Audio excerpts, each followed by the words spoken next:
गोपीचंद पडळकर यांनी महाराष्ट्राबद्दल एक वादग्रस्त विधान केलंय।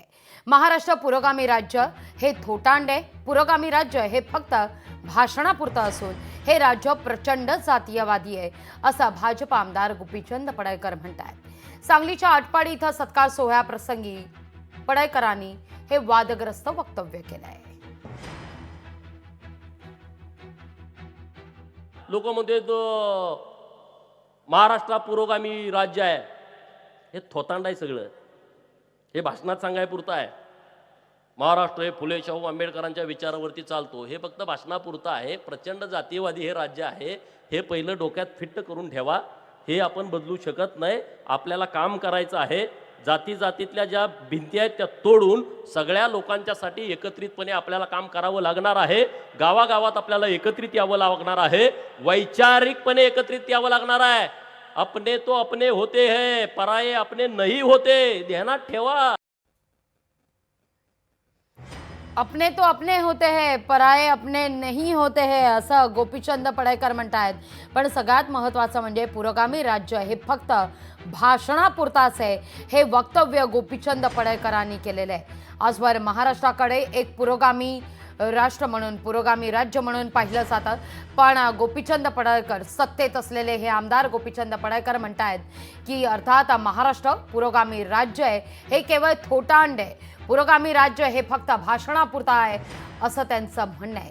हे राज्य प्रचंड जातीयवादी आहे असं वक्तव्य भाजपचे आमदार गोपीचंद पडळकर यांनी केलेलं आहे। सांगलीतल्या आटपाडीमध्ये एक सत्कार सोहळा आयोजित करण्यात आलेला होता आणि त्यावेळी पडळकरांनी हे विधान केलंय।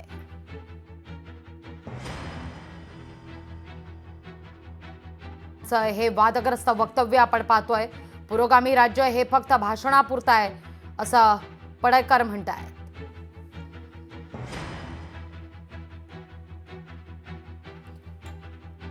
या विधानावर मात्र विरोधकांकडून आता टीका होण्यास सुरुवात झाली आहे।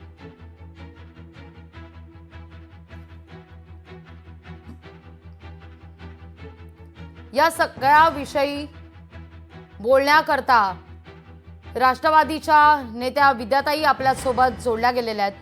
विद्याताई, बातमी अशी आहे की गोपीचंद पडळकर म्हणतायत की महाराष्ट्र हे पुरोगामी राज्य नाहीये, हे वाक्य म्हणजे केवळ थोटांड आहे। महाराष्ट्र कधीच पुरोगामी नव्हता, इथं प्रचंड जातीयवादी प्रकार घडतो असं गोपीचंद पडळकर म्हणतायत। जे म्हणाले ते अर्ध सत्य आहे। त्याच्यामध्ये मला एवढंच सांगायचंय की गोपीचंद पडळकर, ते खोत, तो निलेश राणे, देवेंद्र फडणवीस असले लोक राजकारणात आल्यापासून हा पुरोगामी महाराष्ट्र खराब करण्याचं काम यांनी केलेलं आहे। फुले शाहू आंबेडकरांचा महाराष्ट्र, छत्रपती शिवाजी महाराज जिजाऊंचा महाराष्ट्र, हा हजारो संतांची वारकऱ्यांची परंपरा असलेला महाराष्ट्र हा कायम पुरोगामीच होता। पण केंद्रामध्ये जेव्हापासून मोदींचं सरकार आलंय तेव्हापासून जातीवाद, धर्मवाद इतक्या मोठ्या प्रमाणात उफाळून आलेला आहे। आणि 2014ला जेव्हा मुख्यमंत्री देवेंद्र फडणवीस झाले तेव्हापासून त्यांनी ह्या आपल्याला माहिती आहे भीमा कोरेगावच्या दंगली घडवल्या। त्या दंगली घडवणाऱ्यांना भिडे जो कुलकर्णी होता त्याला कधी अटक केली नाही, FIR झालेला असताना सुद्धा आज सुद्धा बीडमध्ये जे चाललेलं आहे खुनाखुनीचं राजकारण, महिलांवरचे अत्याचाराचे प्रमाण, तर हे सगळं जे आहे हे सगळं वाढलेलं आहे। कोणाच्या काळामध्ये? तर फडणवीसांच्या कारकिर्दीमध्ये वाढलेलं आहे। त्यामुळे सर्वस्वी पुरोगामी महाराष्ट्राला दुसरीकडे धर्मांध जातीयवाद उफाळून आणण्याचं काम कोणी केलं असेल तर ते भाजपच्या सरकारने केलेलं आहे। त्यामुळे ते बोलतात ते अर्ध सत्य आहे। आणि कितीही त्यांनी हे प्रयत्न केले, ढोंगी हिंदुत्वाचे मोर्चे काढणं वगैरे, हे असं कधी होत नव्हतं ना।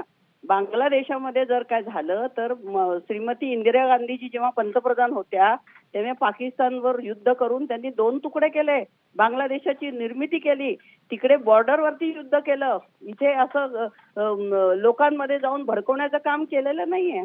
त्यामुळे यांची लायकी काय आहे ते यांना माहिती आहे। आणि ते जर काय पुरोगामी महाराष्ट्र कधी नव्हता किंवा नाहीच असं जर म्हणत असतील तर यांनी महाराष्ट्राला खराब करण्याचं, बिहार करण्याचं काम सुरू केलेलं आहे, पण ते आम्ही होऊ देणार नाही। लोकशाही मराठी ऐका, पहा, जागरूक रहा।